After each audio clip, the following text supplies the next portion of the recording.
coming up on That's a Great Point. It's kind of like a knife, right? It can be a tool or it can be a weapon. Sure.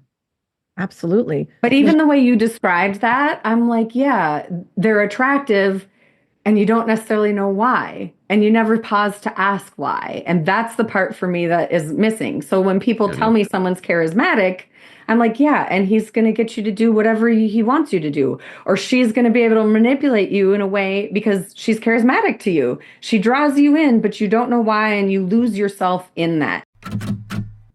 On today's episode, Alina, Michelle, and I explore charisma. What does it mean to be charismatic? Is charisma something that we're born with, or is it a skill that we can learn? Are charismatic people really just manipulators, or is there a healthy expression of charisma? Today's episode is full of lighthearted fun, laughs, and deep thoughts. If you find our content helpful, please share it with someone you love. Thanks for playing along. Enjoy.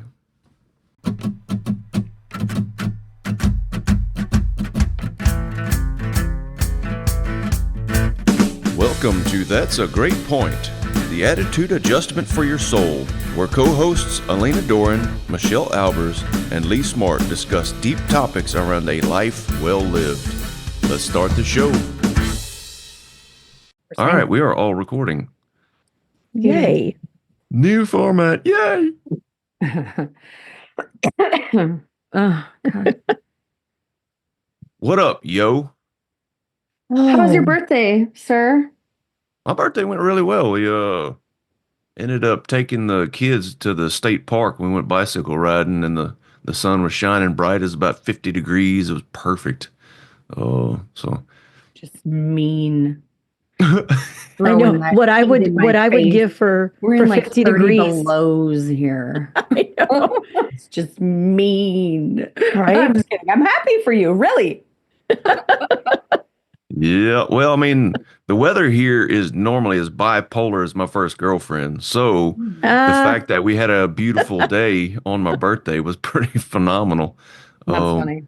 That's cool.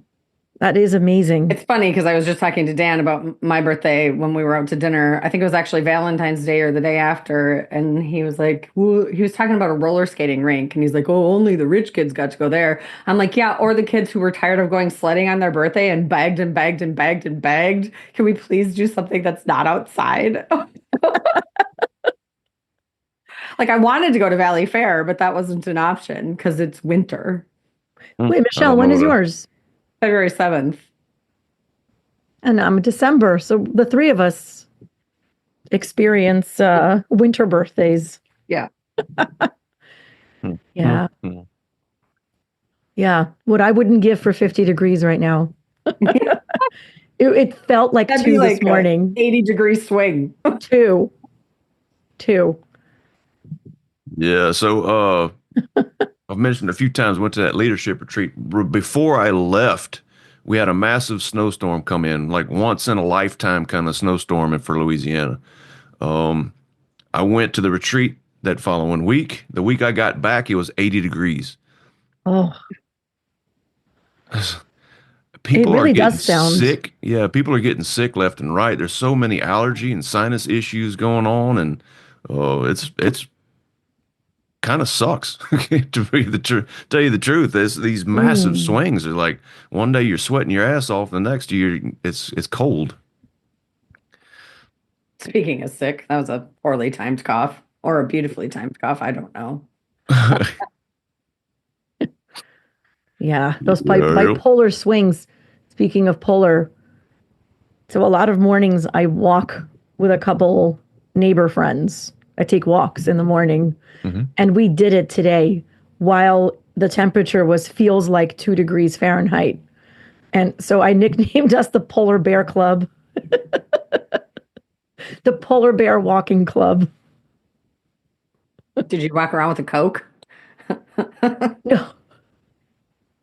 No, not quite. But it was like a reference to the group of people that go swimming wearing nothing but their swimsuits in the ocean, in the Atlantic Ocean, in the winter, in this weather. So Oh, it's I like didn't know that they had a name for that. yeah, that's the polar bear club. Take a look at it. I'm like, at least we were dressed, but it's like it's so cold that your eyeballs, like my eyeballs felt like they were sitting in a tray of ice. Mhm. Yeah.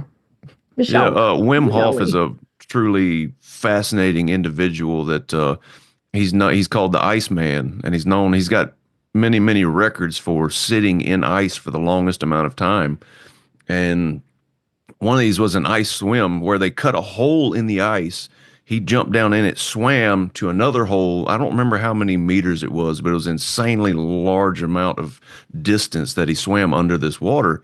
And I forget what it was. I think they said his retina froze. So when he came out of the water, he was blind temporarily, but he couldn't see. They had to get people to go in to get him out because he couldn't see where he was going. It's like, Crazy. that's cold. I just Whenever I learned do it, something new. Thank you whenever for I do that. it, I get a brain freeze. So it's like a brain freeze from the outside. It hurts just as much as from the inside. God. Yeah. Ah. Should we dive into our topic of the day?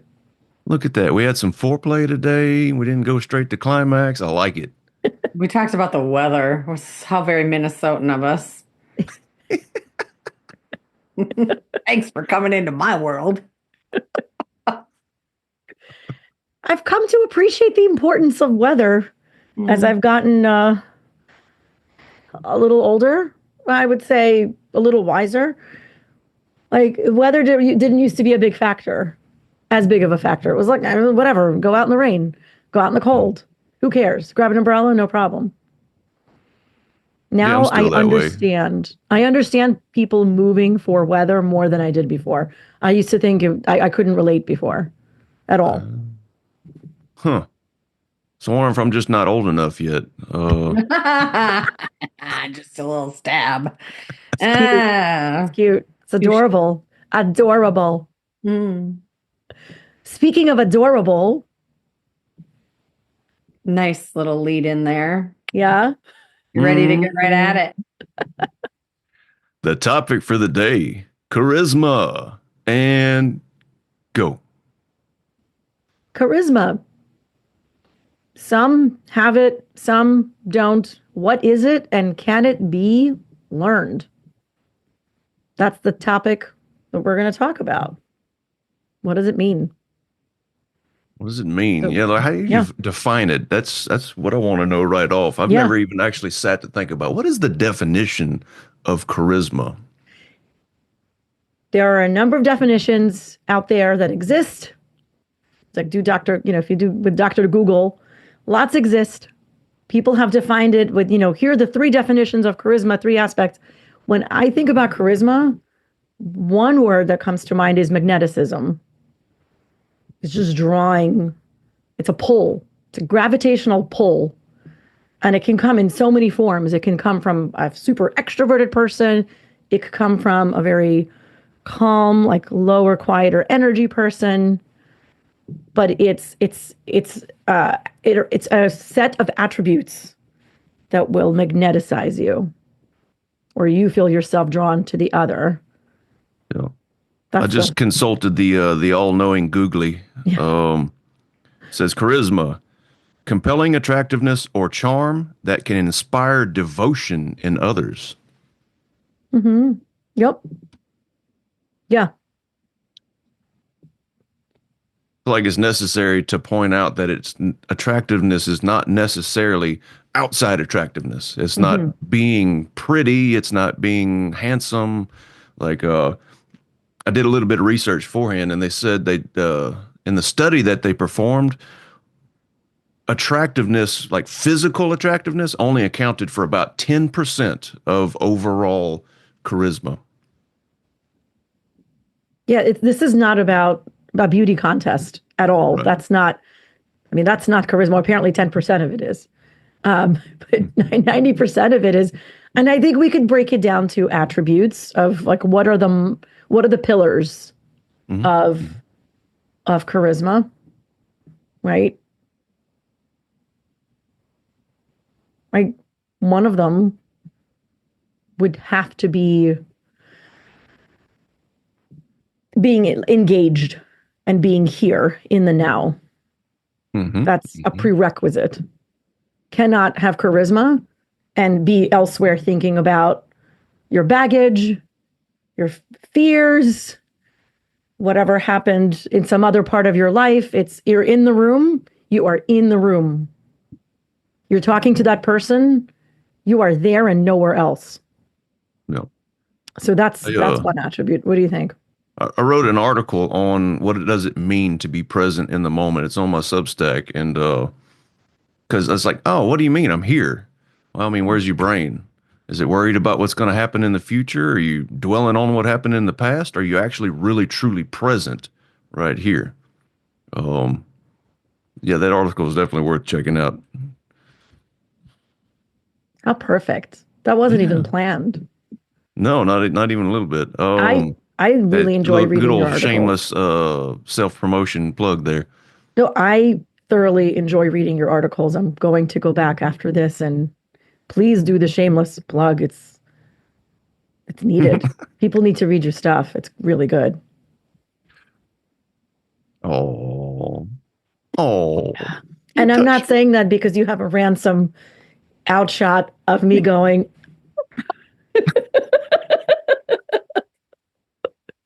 I'm like a mid-frame.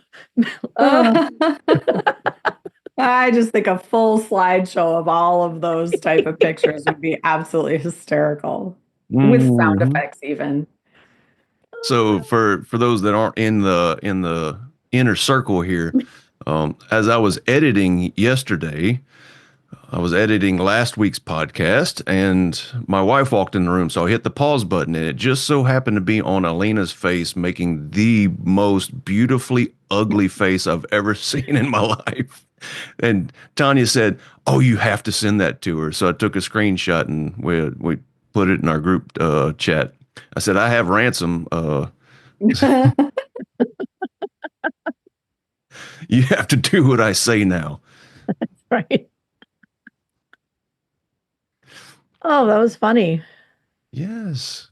Humor is a piece of charisma. It is. Not a huge piece of it. It can be. I think humor is under the kind of relatability, connectedness. It's not a necessity, but it's a lovely, helpful thing. Like butter, social lubricant. Um, it depends on where it comes from, right? If it's coming from a place of, look at me, look at how impressive I am, many times it's going to come off a little bit hollow versus, look at me, I don't take myself so seriously. That's a completely different place to come from. I am comfortable as I am, and I'm going to come in. And it's like self-deprecating humor can be absolutely hilarious unless it's taken too far. Then it's like, oh wow, this person actually really doesn't like themselves. That's the next thing I was going to talk about is authenticity. Is you have to have conviction and genuine authenticity. That is one of the pillars of charisma. And if you're making jokes that are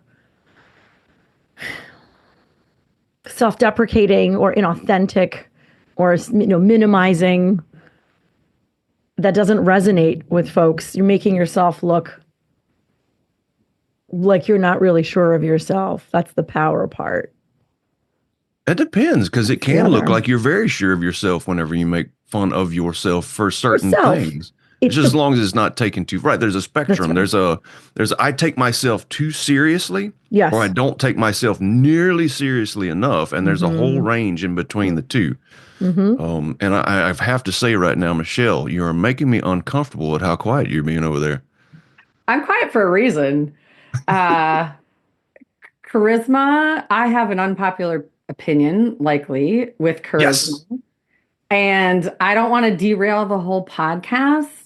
So I'm just kind of letting it play out for a hot second. And then Charisma for me, for it to be true, actual, genuine charisma is pretty fucking rare. I find I have a lot of people who have been deemed charismatic in my life, and this isn't coming from like jealousy or anything like that. It's coming from like once you see it, you can't unsee it.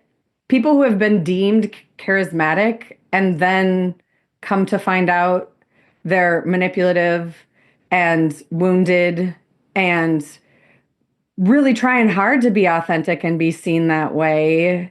And when you see behind the curtain of Oz, you realize it's really rare. And I know I sound like an asshole right now, but it's really rare for me to meet someone who is authentically charismatic, and for me to give someone that label from a loving place. Like charisma for me is not a good word. If you're charismatic, I'm like, what are you hiding? I don't trust immediately. And you have to prove it. And it's a deep one for me because it's like I can think of a handful of people that we all know that deem, like, everyone's like, oh, they're so charismatic. And I'm like, yep. And that means something to me. There's usually something deeper for there. And I sound super judgmental and like just like this is coming from a wound, but it's really not. I've taken a lot of time to consider this word. And I just think if you're charismatic, there's a very good chance you're bullshit. And that's just me being a dick. It sounds like there's a correlation for you between charisma and sleaziness. Yeah. Like yuck, oily. Uh-huh. Oh. It doesn't feel real to me, rarely. Which it can be. That's how I define the word. Which it can be. If we take stereotypes, we think of a politician that's charismatic. Meanwhile, he's been paying off prostitutes and God knows what else. There's this duality of this other life. But they're presenting themselves to be this wholesome, like, I'm here for you, I care about you person. Sure, it could be an act. That's the lack of authenticity, and that for some, you and I might be looking at the same person, and Lee will be looking at the same person, and we might come away with different conclusions about them.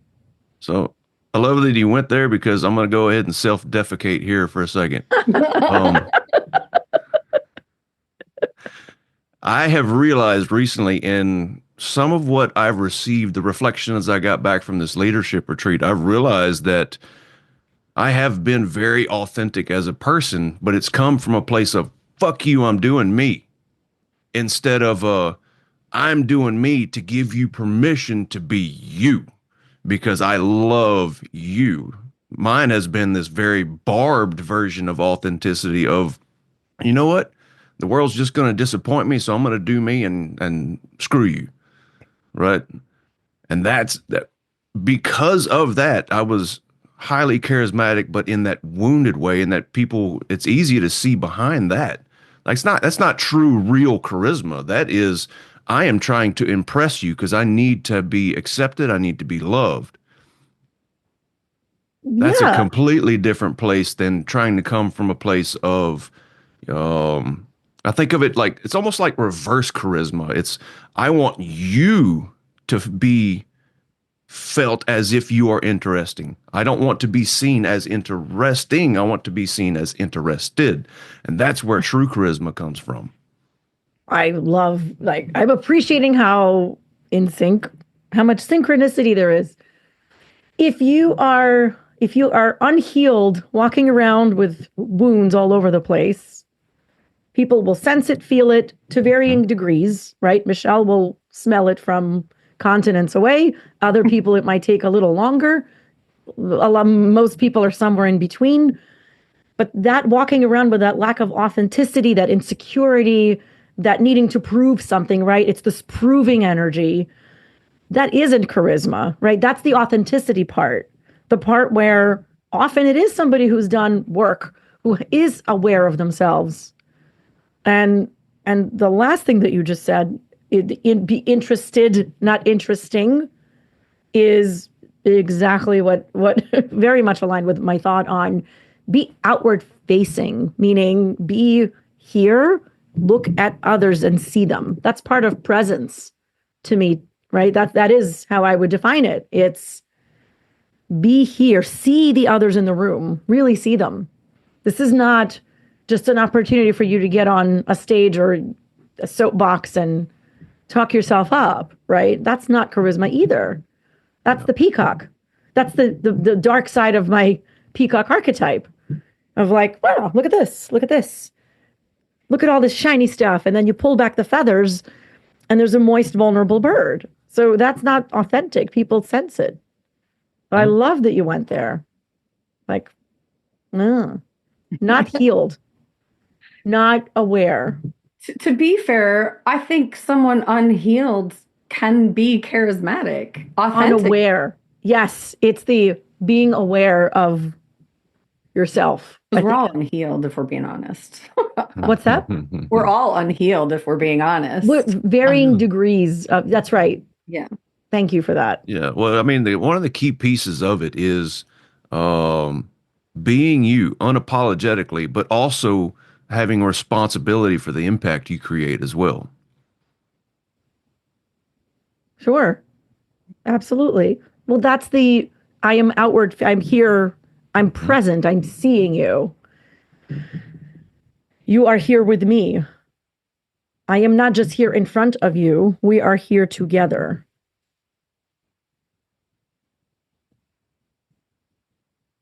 Thinking about something that hit me hard was whenever I watched myself on the ropes course. We went across these swings that were way, way high up in there, probably a good 15, 20 feet up in the air.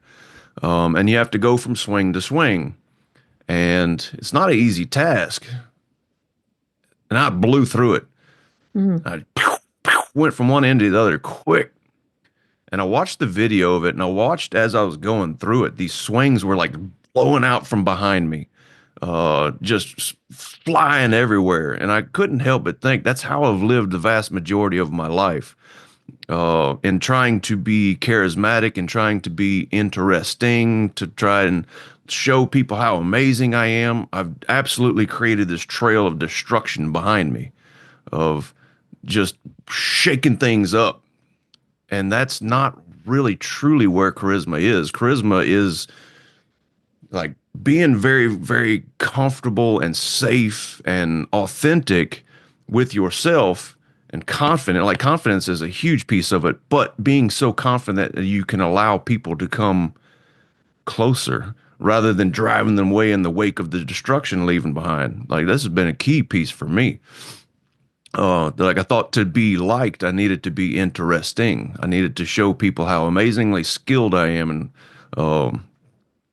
and even knowing it upstairs for years, I still operated that way because I didn't have that reflection back of what kind of wake, what kind of impact I was creating.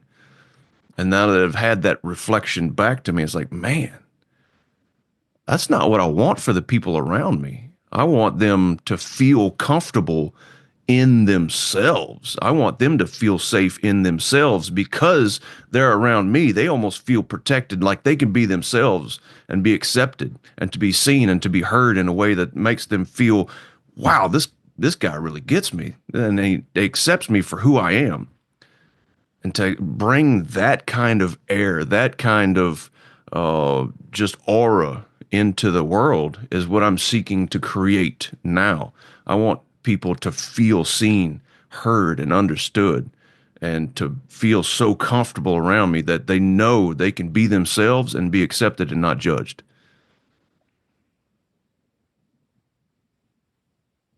I guess some synchronous nodding out there. Mm-hmm. Yes, indeed. I think ultimately people, when we talk about charisma, people want to see something that they want more of.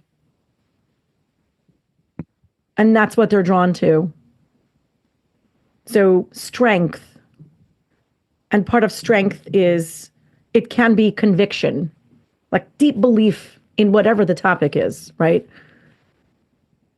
Could be vision for a company, could be spiritual faith, it can be anything and anything in between. It's conviction, true, genuine conviction. It's strength to say it, strength to, daring to be visible, daring to be seen, daring for someone to come up close to you and like see your pores, not just a filter where everything looks so smooth. Yeah, to be vulnerable first gives permission for others to be vulnerable. I've seen that happen in so many groups that I'll be the first one to share something that makes me want to throw up to share it. And after I do, it's like it feels weak in that moment to say it out loud. And then other people then automatically will start to go, oh yeah, well, let me tell you about what happened to me. And it gives people permission to open up about their own flaws. And at the end of the day, even though it feels weak to put our flaws on the table and let people see them, it's actually a place of strength. It's that like emotional intelligence is coming up for me big time right now, thinking about charisma and how important it is to be emotionally intelligent. And that's not a stuck place. That's a skill that we can build. I'm proof of that. It's it's been a long, hard road, but we're getting there, right? Yeah. Well, as you're talking about that, emotional intelligence, of course, it's important, but is it necessary? I am thinking of folks like, and, views aside, politics aside, let's talk about Bill Gates, Steve Jobs, folks who, well, if we give Bill Gates as an example, who has shared recently what has been suspected that he is on the autism spectrum, which can make it more challenging to understand social cues and signals and others' emotions and to read them and tune into them. So the EQ, the expression of EQ may look different. And yet people are magnetized. He draws people in. He may not be the best public speaker, but when he speaks, there's so much authority and confidence and conviction because what he projects is brilliance, right? Beyond, normal intelligence and deep expertise and proven success in that expertise. So is he picking up on the other people's signals? I don't know. I'm not sure. That's a great point. You said Steve Jobs, and that got me to thinking, like, oh yeah, he was somebody that people absolutely wanted to follow, that were devoted to him, and by all accounts, he was a jerk. Yeah. He That was is, not like, yeah, yeah, he wasn't keen on your feelings. Oh, your feelings today. The accounts say exactly. They're not. Like, oh, he was such a caring boss. Loving. right. So that's a key piece is vision. You have a vision that people can um, get on board with. Like, man, they really has a vision for a better future, or she has a better vision for the future. And it's like we can wave that flag and we can run towards it. It's pretty significant. That's attractive to have somebody that sees the future and what it could be.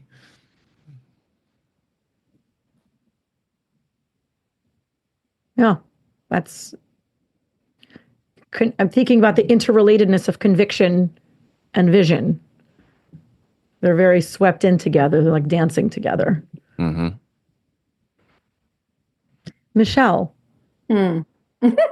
There's so much brewing. Might there be a Wow. controversial, I don't agree with most people viewpoint?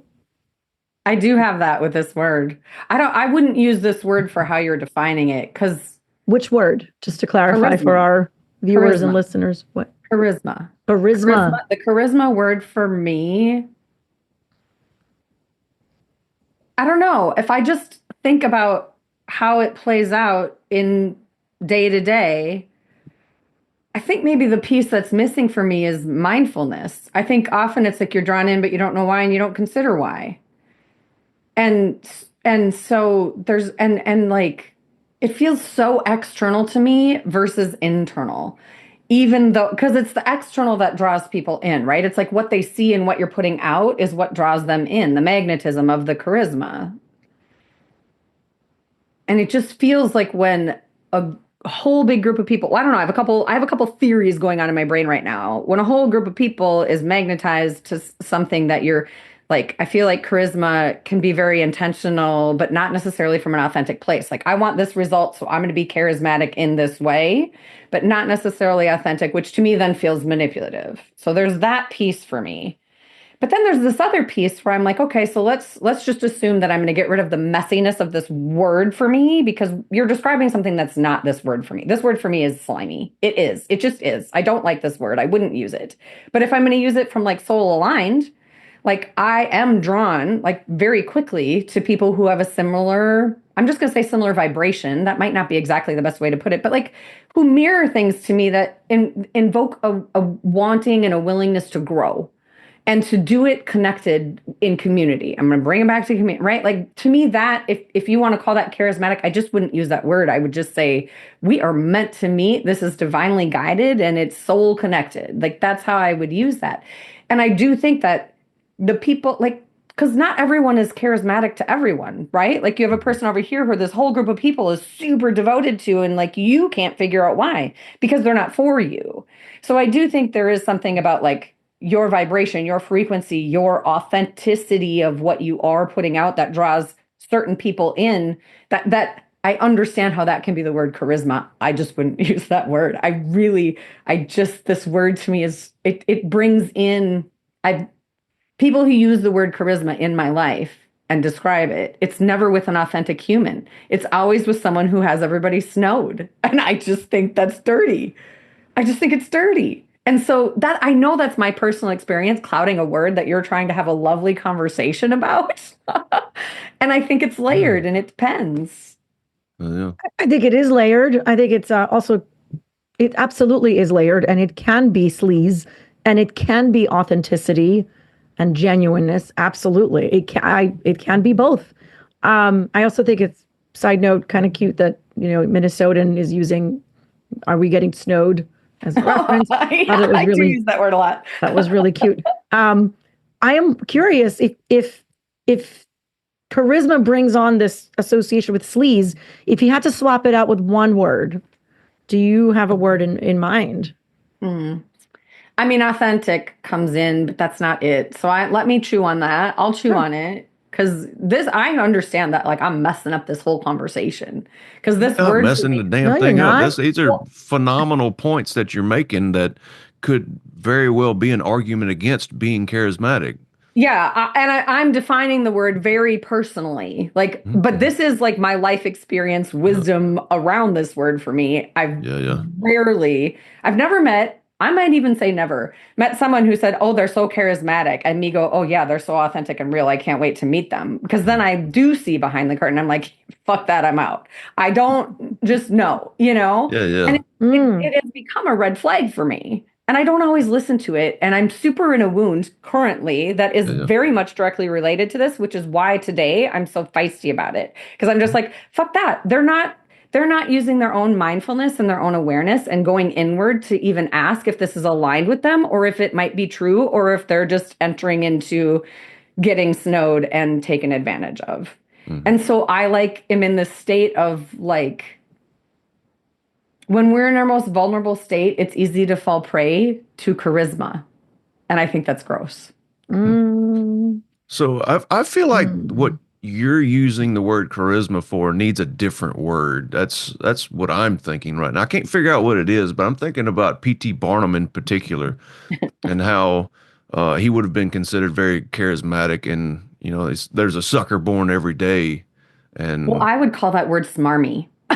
smarmy, that might work, right? It's because whenever I think of charisma, I think of the positive side of it, and that real true charisma is attractive, very attractive. I feel like, oh, I just want to be a part of that person's world.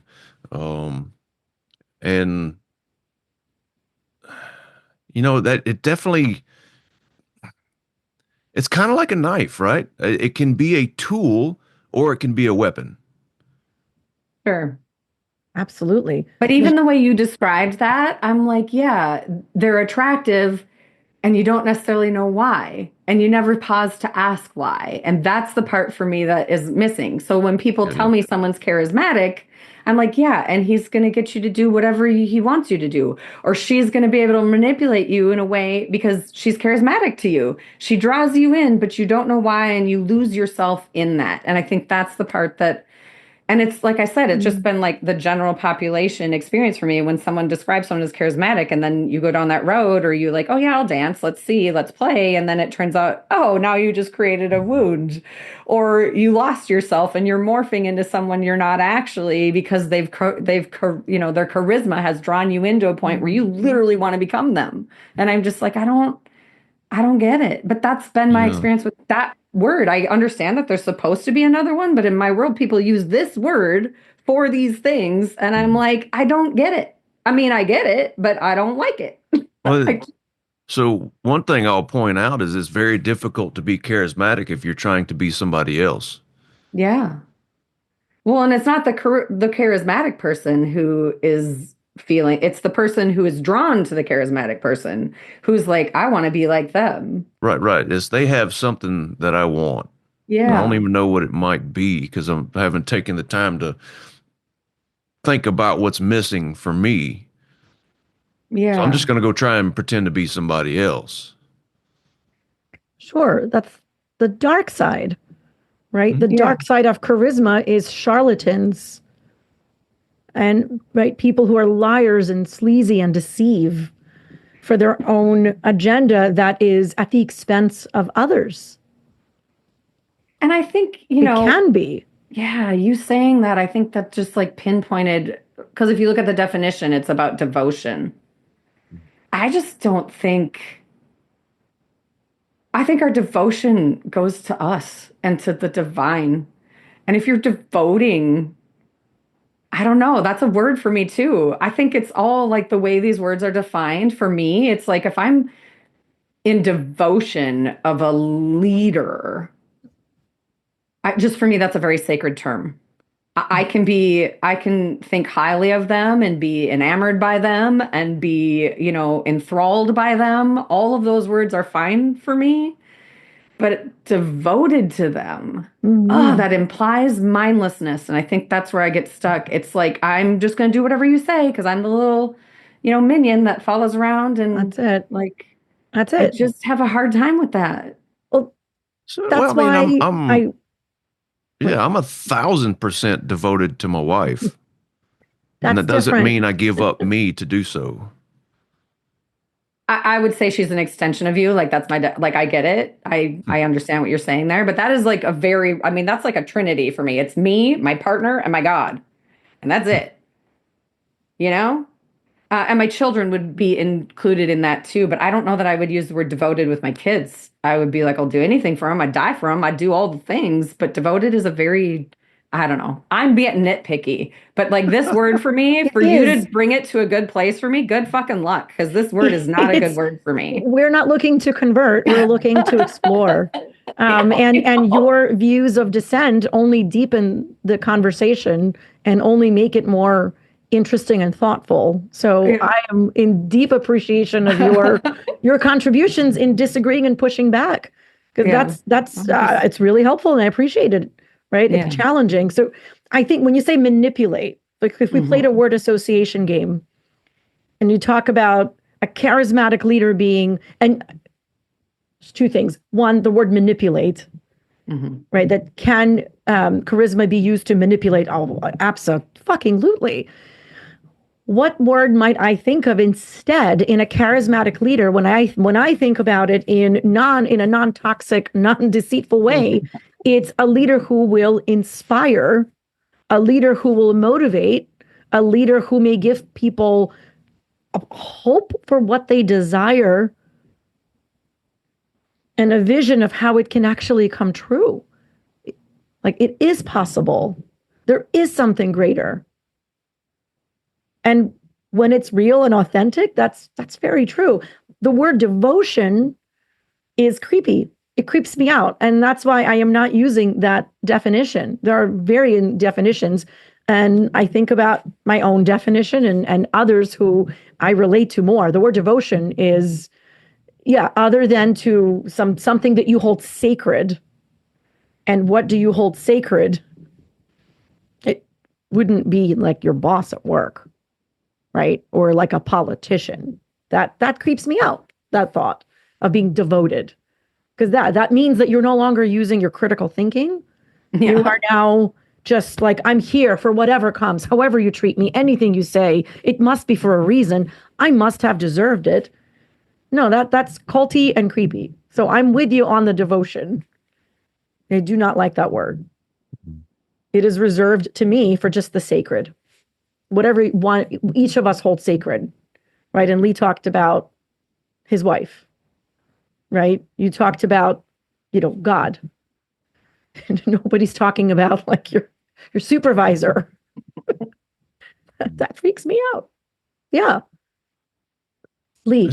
There's definitely Yeah. a push and a pull between the give and the take, right? So I'm hearing that your gut reaction to charismatic is from the ones that are takers. It's like they're charismatic and they exist only to take from others, and they use that charisma to do so. Versus the ones that are wielding that power responsibly, because having charisma is freaking powerful. It is a power, just like I said a while ago. It is in ways it is a tool, and we can choose to wield our tool responsibly. And if we wield that charisma responsibly, there is a give and a take.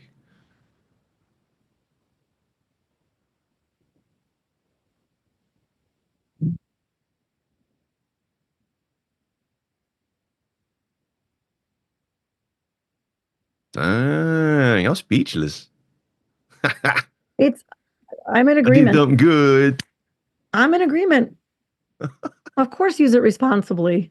It's powerful. Very, very, very, very, very.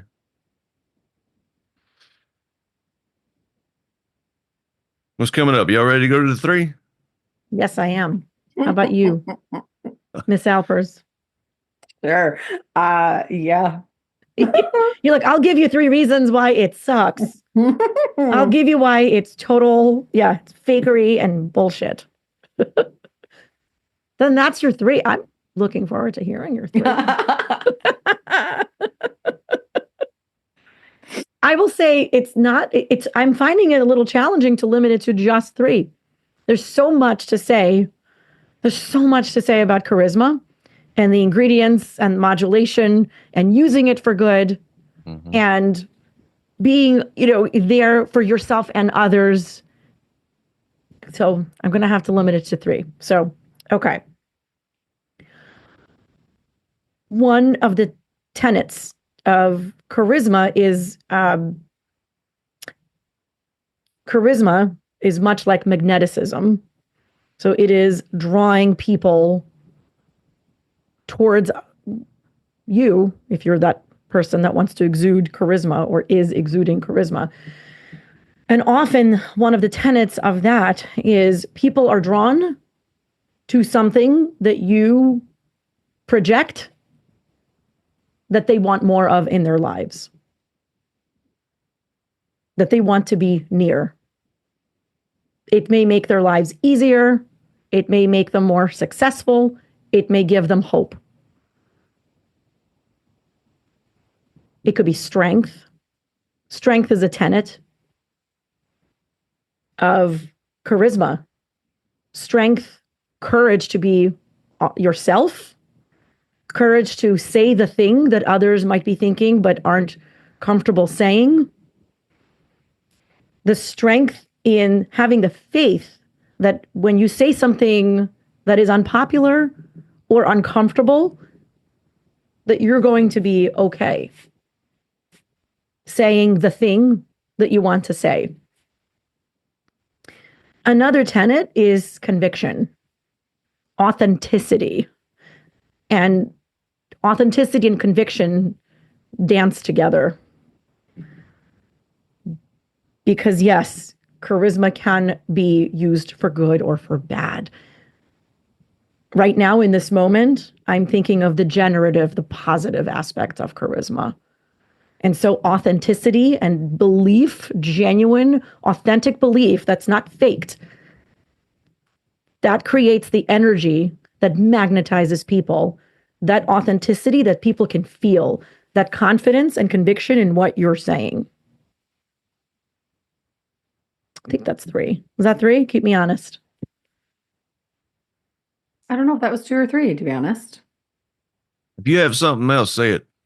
Ooh, I have so much more. The third, if that wasn't a third, is outward facing. So it isn't just about having to say something and saying it with conviction and being confident. It's being present in the room, in the moment with the people to take their interests and their needs and where they are into account. Letting it be a dance, meld it. What you have to say and what you feel strongly about, and holding space for others in the room. What do they want? What do they need? What are they suffering from? What is the uncertainty that they're feeling? Is it acknowledging them that's going to make us feel safe? Maybe there isn't an answer right now. Right? Oftentimes leaders have to go up in front of all these people, like all hands meetings, and deliver messages that are difficult and scary. There's a lot of scary change happening right now. And so when you deliver that, there isn't always certainty and clarity, but there's conviction and competence and acknowledging that there's fear. So acknowledging others in the room and not making it just about your own agenda is a key component.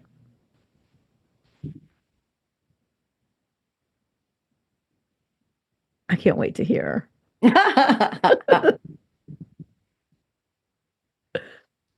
Okay, here we go. Whether you are a charismatic person or a person who is drawn to charisma or both, do your checks and balances. Check yourself, because both are a slippery slope. So if you're a charismatic person and it gets you a lot of what you want, it's pretty human to go down the slippery slope of turning that into a manipulation tactic. So just check yourself and make sure you're showing up in a way that you want to show up, and authentic and real and compassionate and reciprocal. And if you're drawn to a charismatic person or a charismatic group, check yourself. Ask why. Make sure you're showing up authentic to you and not losing yourself and morphing into something you've never been, unless it's where you want to go. Like I am all about growth. But if it's not mindful and not intentional, then I have a problem with that. And like that's like a two-parter, and I'm going to call it 2, right? Because I address the charismatic and the drawn to charisma, which we all are and have that. Magnetism is a thing, and I don't have a problem with the word magnetism. You're drawn to like meets like, and you're drawn to opposites, and like there's reasons for all of that. So I'm going to call that 2. I think my third one with charisma is simply show up authentically. And I like challenge you to change this definition for me, because charisma doesn't feel authentic to me. It feels like, mindless and manipulative. And so, but I feel like if you're authentic in your charisma and in how you show up, and that is a thing that draws people in, then do it from a place that's really, truly you. And here's the thing, really, truly you, like we show up from our wounds, from our joys, from our expectations, from our programming, from our conditioning. I'm not saying that showing up from those places is a bad thing. I think it's who we are and the best way to show up. And I also think it builds an opportunity to learn something from each other, but not if it's slippery and slimy and gross. So the compassion and the reciprocity is just really hard for me. Every charismatic person I've known, and I have to be careful about what I talk about it, because I'm not looking to throw people under the bus or give people clues as to all of my life experiences that I'm talking about. But charisma for me comes with a string attached and a desire to change or get me to do something that benefits you, but takes me out of the equation. Like I'm not considered with what I need. So I don't know, just consider all of that. That's super messy, but I'm messy in this word. I don't like this word. But if people were mindful about it, maybe I would feel a little differently. Like I'm very mindful now. If I get drawn in, it's like the magnetism is there and I can be aware of that. And then I'm going to check and ask myself where it's coming from and what it's going to lead to, perhaps. I might still step in. I'm not saying it stops me. I'm just saying if there's a red flag with it, I'm going to pay attention to that and be my most resource self when I make choices of how I'm going to proceed or not. I love that this word has so much vehemence for you, and you still chose to show up and have this conversation. Yeah. Yeah, it's a doozy. Like I appreciate that you brought what you brought in today, because I'm some of what I prepared hinted at what you're saying, but it didn't come at it from quite that angle. And I'm Mhm. really appreciative of you bringing that angle and letting it loose, rather than trying to say, nope, can't do that. Don't want to talk about that. That's such so. Well, that would be pretty hypocritical of me as I'm sitting here talking about it feeling so inauthentic that I can't even chew on it. Yep. All right, I'm gonna take it. I have so many thoughts around this. So to boil it down to the three has been difficult. But number one is for my number one for charisma is hands down be unapologetically you and take responsibility for the impact you create in doing so. And I kind of mentioned it already as we were talking. I'm going to say it again because of how important it is. For the longest time, I was authentically me. And I'm getting to where I don't care for this word authentic, because what if you're authentically an asshole? And I very much so for many years was authentically an asshole. So it was unapologetically me, but also not taking responsibility for the impact I created. Kind of like the swing story that I told earlier. So yes, we have 100% full permission to be ourselves, but then to bring others along with us is where the real magic lies. Like to be so much ourselves that we give permission to others to be themselves. That that is the sweet spot. So my number two for charisma, work on communication. And this is a two-parter, both body language and language communication. So the body language, it's comes from a place of feeling safe in your environment. If your legs are crossed, your arms are crossed, you're slouched, your shoulders are hunched forward, it looks like you don't want to be there. It looks like you're trying to protect yourself. And that does not make other people comfortable. That doesn't make other people feel comfortable around you because you don't feel comfortable with yourself in the space. So to open up, to stand tall, to have that upright posture, to pull your shoulders back, to stand proud, almost in like this superhero pose with your arms on your hips, and really just to take up space. That just breathes confidence. And whenever you breathe confidence, other people go, man, what do they have going on? Because I want some of that. Because at the end of the day, what we truly want is to be seen, heard, and accepted. So language is another piece of it too. This is part two of number two, and that to clearly articulate our thoughts and ideas is powerful. To be able to stand in our own light and to stand in our own ideas with conviction and to articulate them clearly. Um, we mentioned it with like Bill Gates and Steve Jobs. That's what they did very, very well. I'm thinking about another highly charismatic individual, Arnold Schwarzenegger. Um, it, he just knew and was able to articulate what he wanted out of his life, Arnold in particular. He said, I'm going to be a bodybuilding champion, and he did so. He said, I'm going to be a leading movie star, and he did so. I'm going to be the governor, and he did so. And that right there, that makes people go, man, what's this guy got going on? Because I want a piece of it. But it all started with articulating to himself first, what is the vision? very clearly. And number 3, the greatest gift that we can give to other humans is to have them be seen, heard, and understood, and not at the expense of our own ideas.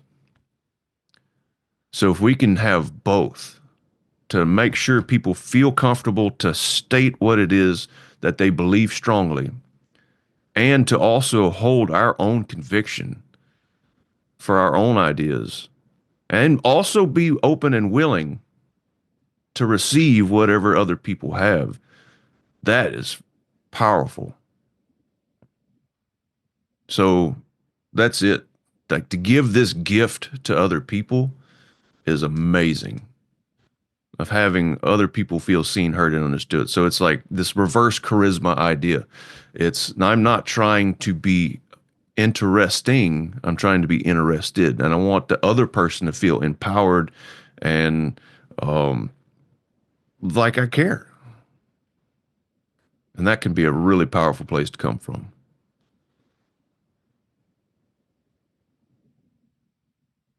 Okay, I shut up now.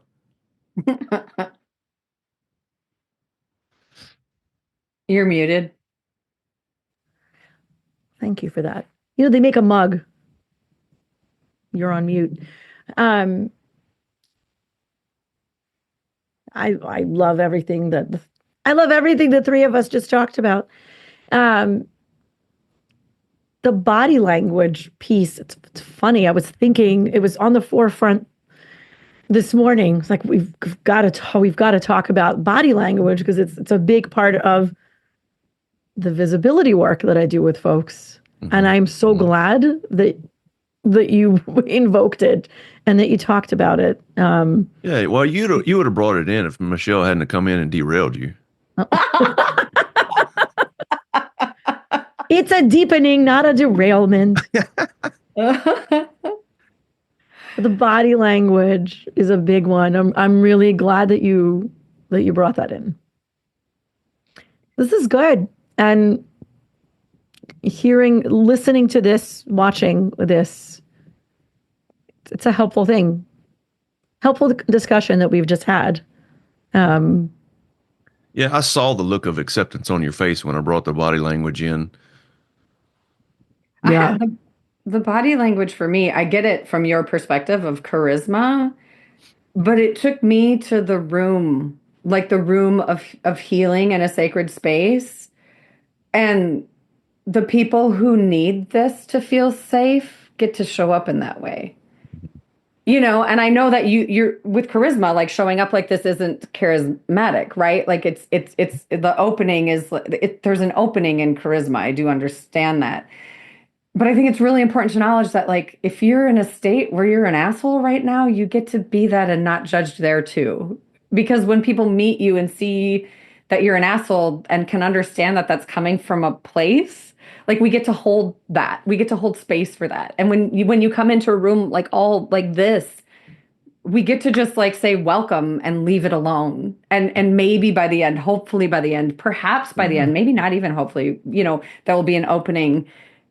I don't know. I just keep hearing meet people where they're at. And I think there's charisma in that.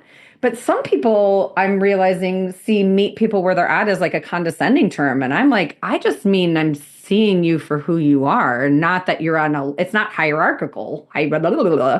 It's more just like, oh, hi, who are you? Show me. I want to see, whatever you're willing to reveal. I've seen that happen more than once. Whenever people come into a room, you do a few exercises, and as they start to be heard, they start to open up. Yeah. And their posture changes. It goes from closed to, as they start to share, and then people accept them for their sharing, they literally open up and start to sit taller. They open up, their chest opens up, and it's a magical thing to watch. Yeah. And the reverse is true too, in that our bodies and our brains communicate back and forth, and to choose to stand like that to start with could start to bring more confident feelings. Mm-hmm. Like, you don't have to feel confident to start standing tall. Like they goes either way, right? You can start standing tall to feel confident, or you can start feeling confident by being seen and heard, and then you actually just start to stand tall automatically. So the body language piece is huge. Yeah. Yeah. I just think it like, I love how we perceived it, right? It just took me right to a room. It's like, yeah, if somebody needs to feel like that, they get to feel like that. I get it's not charismatic, but also like, let it be known that that's safe. It's okay. Like you get to be protected if that's what you need in a space. You do if you're in the kind of space that you create that you're talking about, a healing space. That isn't the case in most spaces out there. Fair. Where they're not in the room. Fair, yeah. With a trusted party, right? Where they're not in that container. They're out there with everyone who's got their boo-boos and their agendas and their thoughts and their to-do checklists. So that's not a safe space. You do not get to be yourself and come as you are. I mean, you can, and then you'll fuck around and find out. I'm just reminded of something that happened last night. So I went to a group, and there was a couple of new people in the group, and it was a couple, and the guy, I could see it on his face. He had this look of just, he's pissed. And my initial reaction was to go, what are you so pissed off about? And then I stepped back and I reflected like, oh, that's what I would have done months ago. Because, that's me. I'm going to confront somebody right off. And instead, I chose to be open and charming and to try to make him feel comfortable in the environment, because I realized that was his defense mechanism. He didn't feel comfortable. So he's going to put on this air of I'm just angry. I'm don't mess with me. That's the kind of I could see it on his face. It's just like I was looking into a mirror in a way. And so what I just tried to play around with him and make him feel, I don't know, special. And I'll be damned if by the end of it, he didn't open up and we were cutting up and we had a conversation, and it was awesome to watch it. So that's what I'm talking about when we start to talk about take full responsibility for the impact we create. Because me making him feel welcome, like hospitable, like this is a safe environment for me to open up and be me. It made a huge difference. And it was sweet to watch.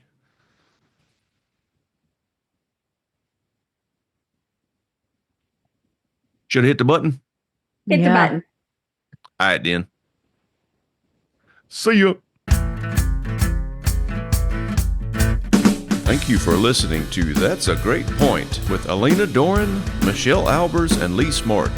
To find out more about how we can serve you, check out our links in the show description. Thanks for playing along.